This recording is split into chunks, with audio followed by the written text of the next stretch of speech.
Welcome back, guys. So I know there's been a big gap in my video uploads. I'll explain all that at the end of the video. So for all of you that don't care and just want to see what we're doing today, we're going to jump right into it. So all fishing channels everywhere on YouTube, they do these seasonal videos. They'll do winter, spring, summer, fall, their top baits for that time of year. And I figured, why don't we as bait makers do things similar? I'm not going to show you a bait that I make this time of year that I'm not using. So I'm going to kick off this kind of part one of this new series we're doing. This is going to be our wintertime series. I'm going to show you my number one bait for wintertime fishing that I'm using right now. I actually just cut this off of my rod about 5 minutes ago. This is our version of the little Kitech football jigs. I'm going to show you guys how we make these jigs, the trailers that we're using, and everything that you need to know to make your own. So without any more talking, let's go. Oh, and we're going to show you how to make your own custom HOLOSHIFT powder coat. So as I mentioned, this is my number one choice for fishing in the winter. If you told me I could only have one to fish all winter, this would be it. This is our version of the little Kitech football jigs. You can tell I drag this thing across rocks all the time. So I fish, this is the 3/4 ounce size. I fish a lot of deep reservoirs where I'm at 35 feet or deeper at times. So I usually go with a heavier jig. This little trailer is the BTS Molds 3-inch double tail grub. So we are going to be making some of these. I'll show you all the components. Now let's get to this jig.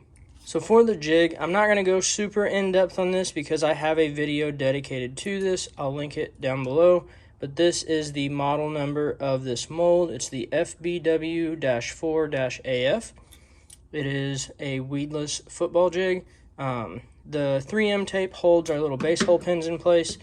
I use the Owner 5316 in a 2/0 size for this particular hook. I buy these little brass pins on Amazon to act for our base hole pins. I'll show you how these go in the mold, and then we'll get to pouring. So this is what it looks like laying in the mold. We've got our hook in there, we've got our base hole pin, and that 3M tape is going to keep it centered and in place so that when we gently close our mold, everything is in there, nothing can move, and we are good to pour. So this is what your little jig looks like after pouring. I've already cleaned up the edges. For anyone wondering why we're using this pin as our base hole pin, that is because this jig takes the FG12 weed guard, not the standard size. You can see if I put them side by side how much of a difference there is size-wise. There you go. So there are 3 types of powders that I typically use when powder coating. You've got just your standard Protect powders. Barlows has recently came out with their Double Dazzle paint. This is a very glittery, sparkly color. Very good color, by the way. And then they have their Nova Stone. These are also color shifts. In the first Kitech jig video I made, I actually used a bunch of these. So if you want to see what they look like, again, check that video out. So today, I'm going to be using Protect as just a base layer. I want just a plain, simple color as my base. We're going to do a couple of them in black, and then I'm actually going to grab my green pumpkin. And then what we're going to do, we're going to use this as a base layer, because if any of you guys have been watching the soft plastic lure community, 8-Bit Baits has recently come out with their HOLOSHIFT powders.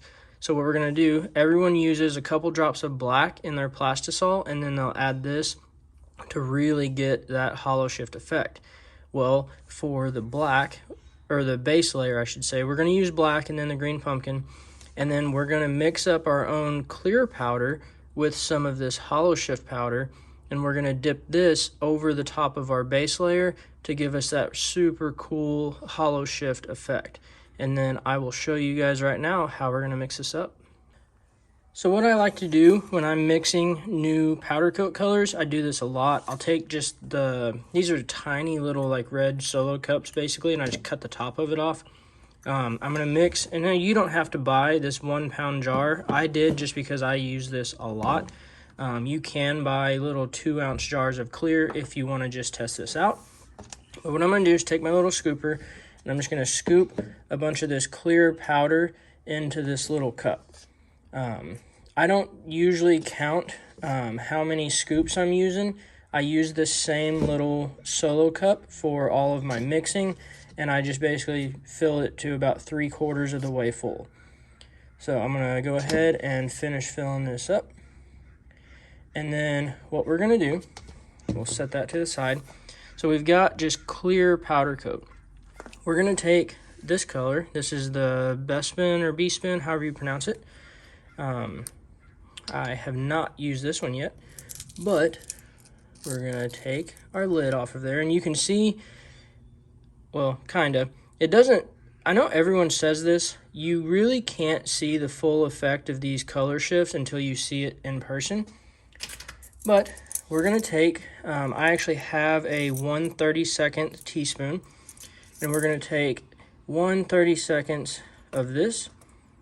We're gonna dump it into our clear powder, and then you can take whatever you have laying around and just stir all that in. So it mixes in extremely well.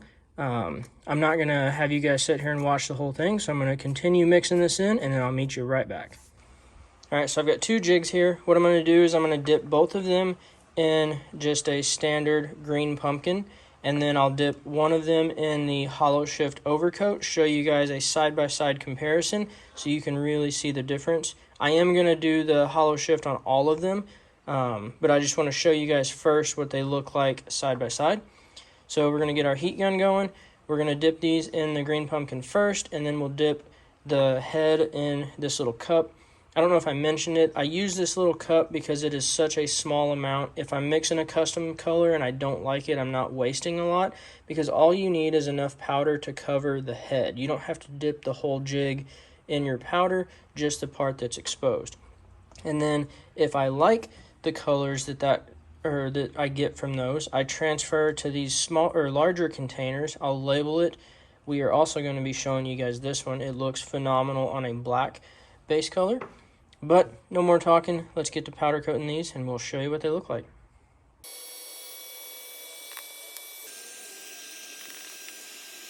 So here you have the side-by-side. Now you're probably going to hear me say this a lot. You cannot get the full effect of these powders until you see them in person. But over here on the right, we have just our standard green pumpkin. And on the left, we have the one that we dipped in that HOLOSHIFT overcoat. Now you can see these are meant to be translucent, like they are see-through. So when you use them in soft plastics, you can see all the way through and get the full effect of that HOLOSHIFT. Now, obviously, going over the top of a lead jig head, you don't have any transparency. But as I move this, you can see all the different colors that come out in that. And it is just phenomenal in person. So I mixed this one a little bit lighter. Like I said, I used a 32nd teaspoon in this amount of powder. Now I have tested this with the Sylvanus color, or however you pronounce it, with going to a full 16th, and you get a lot more of a full coverage effect, whereas this one acts more as a flake, whereas you can add however much you want and you can actually get pretty full coverage, but you can still see whatever base color you use. So I'm going to get this one dipped in the HOLOSHIFT. Then I will show you guys what the black base color looks like with that other HOLOSHIFT. And then we will get these to baking. We'll tie some skirts and finish this up. So here we have the black side by side. This one really shows those HOLOSHIFT powders. Super cool. So I actually tested this with this color.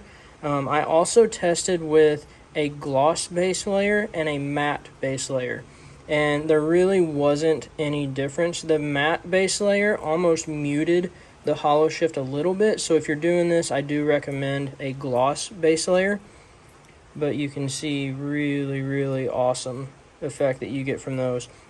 And then I'm going to show you guys one other thing. So when you're dipping into a powder multiple times, your powder is thicker, and if you just hang your hook on the rack and bake it, you do run the risk of getting little dips and sags on the head of your jig. And if you're like me and you haven't built a rack to stand your jigs upright, I'll show you a little hack that you can use to get these things to bake and look great when you're done. Alright, and for our little powder coating tip, it's started raining really hard, so hopefully you guys can't hear that too bad. So typically when I hang this in my rack, I hang it like that, because if you're just dipping a single color and you do it right, you don't have issues with runs and sags. However, anytime I double dip, I like the jig to be upright so any excess paint will drip down and not build up on the end. Well, if I can get it, easy way to do that, I took this little piece of wire. You can use a paper clip, you can use whatever you want. Hang that by the hook eye. Take a little drop shot weight. Take a little drop shot weight. Just put it right there on your hook. So then when you hang this in your oven to bake, your jig is upright and you won't have any issues with runs and sags. Now obviously the little rack is a better option. Adam over at SDG actually has a video showing you guys how to make your own, so go check that out. But this is just a little hack if you don't have a rack and you want to bake these standing upright. Alright, jigs are done. They are fully cured. Hopefully you can see some of that hollow shift. It's just really difficult to get it all on camera. But either way, so we're going to start tying these. What we're going to do with this first one, you can probably see it in the back. We're going to go 2 full tabs of black. I'm going to do 4 strands of blue with black flake and 4 strands of purple. Again, this is all in the fine cut silicone. I explained all of that in the first video making these jigs, but the fine cut is slightly smaller than your standard skirt material. So what I'm going to do with these 2 tabs, because this is smaller than normal, is I'm just going to put the first tab of black over the back half of the the jig. I just put a few loose wraps, make sure to evenly spread that out over the back half. If everything looks nice and even, then I will flip it over and add the second tab to the top half.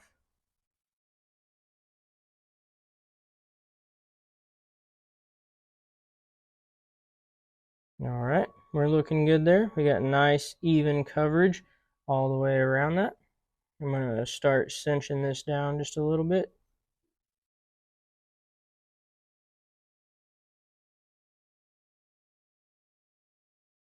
All right, and then what I'm going to do for the 4 tabs of blue and 4 tabs of purple is just evenly distribute these across. So the 4 tabs of blue, I'm going to put one right down the top, right down the bottom, side and side, and then the purple, I'm just going to split those strands. So it'll kind of be like on the, essentially the 4 corners of the bait. That's just how I like to evenly spread these out. I'm just going to loosely throw a couple wraps around the top of this just to kind of get it there, and then I can grab my strands and spread them around. We got one on the top, we've got one right here on the side, we've got the one on the back, and then if I can get this one, we've got one on the other side. So there's our blue. I'm going to kind of just hold those in place while I cinch that down. Then take my purple, and like I said, just kind of do the same thing, just on what I would call the 4 corners instead of top, bottom, and sides. If there's an easier way to do it, someone let me know down in the comments. This is just what I have found to be the best way, and it doesn't really take that long. Just spread these strands out nice and evenly.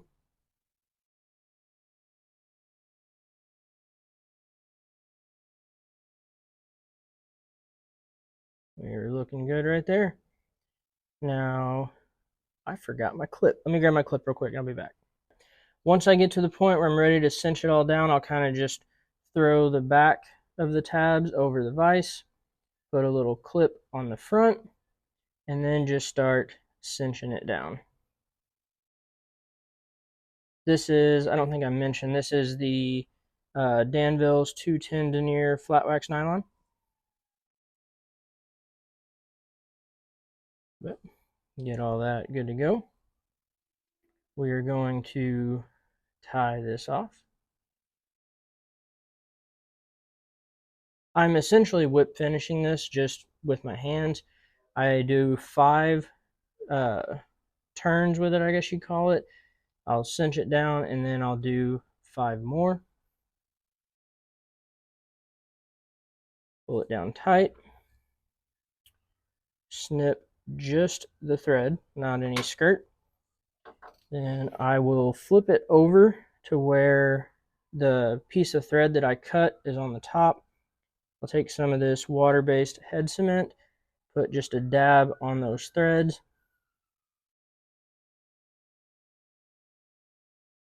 Like so. And typically, as you're cutting the ends of your skirt material, that hard head or the water-based head cement will kind of soak in, and you're good to go. Just gonna clip all of our ends.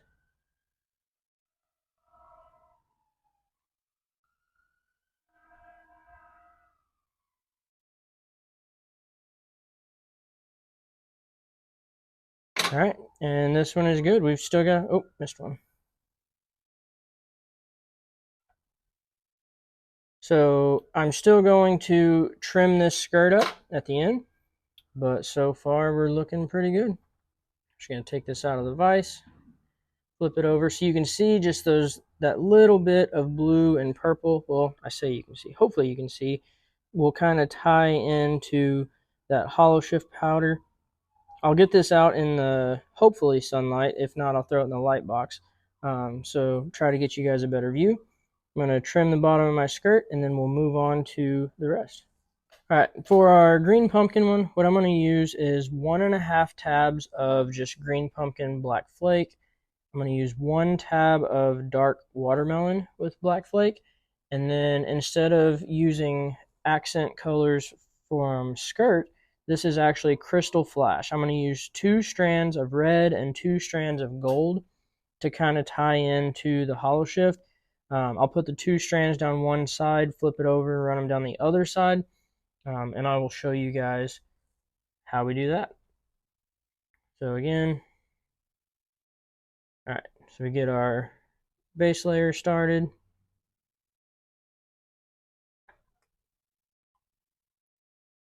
So the reason I'm going to use 1.5 tabs of green pumpkin is because these fine cut skirts, if you spread it out as far as you can, you only get about 3/4 of the way around the jig.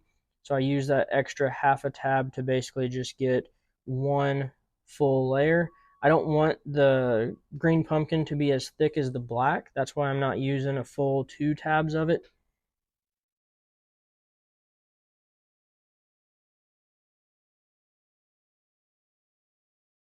So there we go. So you can see right there on just the top edge, we don't really have any skirt material. So that's where we're going to put our half tab just to fill that in. All right, we're looking good there. So now we're going to add our full tab of this dark watermelon. And then this one, I'm just going to evenly distribute it as best as I can. It won't quite wrap all the way around, so you will have very small gaps between some of the strands, but that's why I put this layer on the outside, because when you flip your jig over, that will be on the inside and it'll still look nice and even. All right, we're looking pretty good right there. I'm going to cinch this down, kind of tie it. I like to tie the thread pretty close to the base of the head because that'll help that skirt material kind of lay flat when you flip it over. All right, so we're good there. Now what I'm going to do is I'm going to take my strands of red and gold crystal flash, try to even the ends of them up real quick. All right, so here we go. I got the ends even. I'm going to put all of them together right here on the side of the jig. I'm going to tie those in. And then what I'm going to do is I'm going to take those strands over to the opposite side of the jig. I'll turn this so you can see it. Let me clip this skirt out of the way. So I'm going to take these 4 strands over to the opposite side of the jig and then tie that to where they will lay straight on the other side. Get all that tied in real good.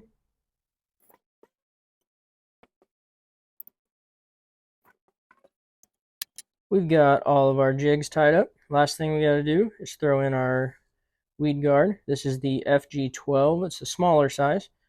Take our Loctite super glue gel. Put just a dot of glue on the end of that. Doesn't take a whole lot. And we just pull our skirt down out of the way. Throw it in that hole for your weed guard. There you go. So we're going to use, obviously, black weed guards on these. And then I've got some green pumpkin ones to put in the others. I'll throw the rest of these in, and then we'll get to making our trailers. So we got our first cup of plastic here. We're going to match the black jigs first. So, of course, we're just going to go with black and about 10 drops of that. We're going to start with 10. I think 10 will be plenty for what we're trying to do.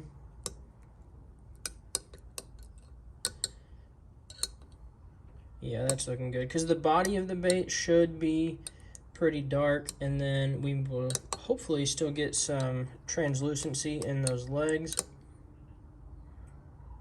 I think we're going to be good there. And then for flake, what we're going to do, if I can get my scooper, so we're going to go with an 1/8 teaspoon of this 0.04 True Blue flake from Bait Plastics. Go with 1/8 of that, and then we're going to add a 1/16 of the 0.015 Sparkle Violet, but I'm not going to add that yet. I need the plastic to cool down a little bit before I go with that one. But yeah, there's our True Blue. Like I said, I'm going to go ahead and grab the mold, get everything ready, and then as this plastic cools down, I'm going to add the flake when it's about 320 degrees, and then I'll immediately inject just to prevent any scorching of this violet flake. We are ready. Again, we did 1/8 teaspoon of that blue. We're going to go with a 1/16 teaspoon of this Sparkle Violet. I don't want a crazy amount of it. In the wintertime, I like to keep things a little more subtle than other times of the year. But we'll get this stirred in. It's looking pretty good. So let's go ahead, get this injected, and then we'll check them out. We are cooled off and ready to demold and check these little guys out. Oh yeah. Look at that. So like I was saying, the body is still nice and dark, and then you get kind of like a smoky color in the tail. And in the tail, you can really see that flake, how like I went with a smaller amount than normal. That is a lighter variation of flake as far as how much is in it anyway. But that looks killer. This is a really cool little mold. Like I said, it's a 3-inch BTS double tail grub. I really, really like this for the back of those little jigs. So here's color number 1. Now we need to make our green pumpkin. So we are ready to match our green pumpkin, and surprise, surprise, we're using green pumpkin 109. Now I'm going to go, this is 3/4 cup. I'm going to go with about 40 drops. I like my green pumpkin to be a little more opaque. If I want translucent, I'm going to go watermelon. So there we go with our 40 drops of green pumpkin. The flake saturation on this is also going to be a little on the thinner side. I'm going to use the 0.04 black flake, some 0.035 red, and then some of the small 0.015 gold. So I'm going to go with, get my scoopers back out. Again, I'm going to go with 1/8 teaspoon for the black, and it's going to be a little bit of a heaping teaspoon. And then I'm going to drop back down to my 1/16 teaspoon for the red and the gold. I don't want as much of that, and I'm really only going to go, it's probably about 3/4 of a scoop on the red. And then the gold, I might even go a little less than 3/4 of a scoop. Like I said, I don't want a crazy amount of flake in it. I want it to be there and be noticeable, because that's what's going to help it tie into that crystal flash that we tied, as well as the HOLOSHIFT powder on the head. I think that is a really good amount right there. So as you can see, we're clumping up. It's really cold out here today, so we're going to get this back up to temp. We'll inject this one and we'll check it all out. Here we go. There's our green pumpkin. Like I said, I like my green pumpkins a little bit thicker, especially on these double-tailed grubs, because how thin these tails get, you still get that translucent effect, and I think it just looks a lot better. So there you go with the green pumpkin. Now I'm going to get the jigs back out, and I'm going to show you what I do to these prior to putting them on the jig. Alright, so what I do with these jigs is I'll take a pair of scissors, whatever, if I'm on the boat, I'll bite it. Just cut maybe, I don't know, 1/4 inch off of it or so. What that's going to do is it shortens the profile just a little bit, gives you this mold. You can see the tip of it is pretty thin, and so what that does is it widens the top of it so that it'll hold a little bit better on your bait keeper. It shortens the profile to fit these small jigs a little bit better, and just I feel like it just pairs it up a lot nicer. Keeps those tails a little bit closer. Let me hold it where you can see it. Keeps those tails a little bit closer to the end of the skirt, and it's not hanging off the back looking like it's way too big for the jig you're throwing. Just thread that up on there. Get our skirt material to lay back down. That crystal flash will kind of stick out a little bit, but then when it's in the water, it'll kind of lay back down. But there you have the finished product. Just a nice little, and you could trim the skirt up just a little bit more if you wanted, but just a nice little football jig. I'm going to go ahead, get the rest of these rigged up, and I'll meet you right back. And there we have all 4 of them all finished up and good to go. These are phenomenal little jigs to throw in the wintertime. I'm going to throw these in the light box. It seems like it's just going to rain all day, so I'll try to get a better view of that HOLOSHIFT powder. But yeah, there's our black and blue. Here's our green pumpkin. You can see the jig itself is pretty subtle, but adding that crystal flash and then that little bit of flake in the plastic kind of just gives it that extra little bit. You don't want to go overboard in the wintertime. You definitely want to stay a little more subtle. So the reason I made these 2 different colors is because I typically use something along the lines of these 2 right here all winter long. If I'm fishing cleaner water, which is what I try to find in the winter, I'm definitely throwing a green pumpkin. Some version of green pumpkin anyway, that will always be the first one I go to. And then if you can't find clean water or your fishery is just always dirty, that's when I will go to the black and blue.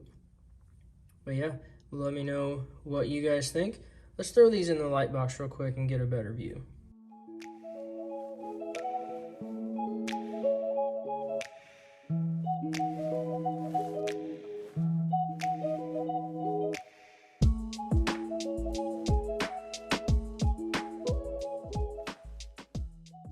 So there you have it, guys. This is my #1 bait. Now, keyword is my #1 bait for the wintertime. Now, I'm going to explain the gap in videos as well as why I'm starting this series right now, and you'll see that it's all going to kind of tie in together. So the gap in the videos, I bought a house. That house just happens to be 2,000 miles away. As a lot of you guys know, I live out here on the West Coast right now for work, and then towards the end of the year, I will be moving back home to the Midwest. Now, I went back home, looked at the house that we bought with my family for a while. So we were out of state for a few weeks, got home, got extremely sick with whatever this bug was going on. I couldn't talk more than 30 seconds without coughing. So My videos have been delayed for a little bit, but we're back. Now, say all that to say, that is one of the main reasons why I want to start this series now of doing the seasonal fishing, because I'm going to be really curious to see how fishing out here on the West Coast, if the baits that are my preferred choices right now, if those will change when I get back home and I'm fishing completely different fisheries. I think it's going to be really cool to see if anything changed. I know some things are going to kind of stay the same. A lot of things are not going to be the same. But I just thought it'd be a really cool series to kind of take you guys along and show you my thought process and how I break down fisheries. But yes, that is my go-to. Again, I'm always looking for clean water in the winter, which is where I'm going to throw the green pumpkin. Green pumpkin is tied on my rod 9 times out of 10. And then if I can't find clean water and it's all murky and dirty, that's when I'll switch to the black and blue. But yeah, let me know what you guys think, what you think of this little series. If you like it, give me some suggestions.